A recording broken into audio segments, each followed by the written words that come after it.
Good day mga katings video, nagbabalik naman tayo sa ating DIY. So ngayon, maglalagay ako ng ating edging para sa ating cabinet. So ang tawag pala nito ay Furniture and Cabinet Edge Bonding Strip, Sealed Adhesive Wood Grade Tape.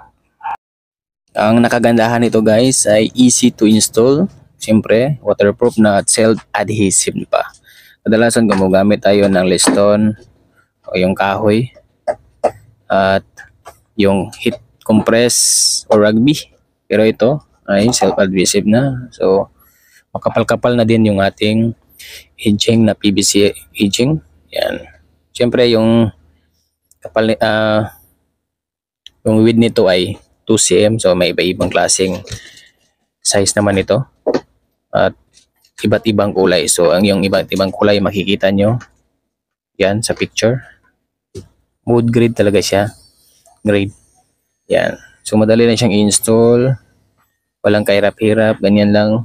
Siyempre yung ating 3/4 na marine, hindi naman yan 2 cm, nasa 1.7. Siyempre meron siyang konting natitira na 3 mm. So ikakat lang natin at madali naman siyang ikat gamit ng ating utility knife. Yan. So easy to install lang siya guys. Pero kung gusto nyo talagang matibay, hindi madaling matanggal, siyempre yung karaniwang nga ginagamit sa pag-edging, ito pwede lang ito sa kung wala kang anak.